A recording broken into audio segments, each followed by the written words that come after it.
ప్రభు నామంన అందరికీ శుభోదయం. ఈరోజు దేవుని వాగ్దానం ఏమనగా, రోమీయులకు రాసిన పత్రిక 8వ అధ్యాయము 28వ వచనము. దేవుణ్ణి ప్రేమించు వారికి అనగా ఆయన సంకల్పం చొప్పున పిలువబడిన వారికి మేలు కలుగుటకై సమస్తమును సమకూడి జరుగుచున్నవని ఎరుగుదుము. దేవుణ్ణి ప్రేమించే వారికి అనేది ఆయన పిలిచిన వారికి అనే ఈ రెండు వేరువేరు మాటలు, నిజ విశ్వాసులందరినీ సూచించే మాటలు. వారంతా దేవుణ్ణి ప్రేమించేవారే. తన ఉద్దేశాలు నెరవేర్చుకునేందుకు వారందరినీ ఆయన పిలిచాడు.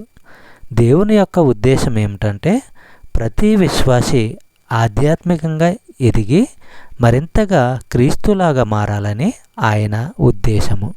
చెప్పబడిన వాగ్దానము దేవుడు దీవించి ఆశీర్వదించును గాక.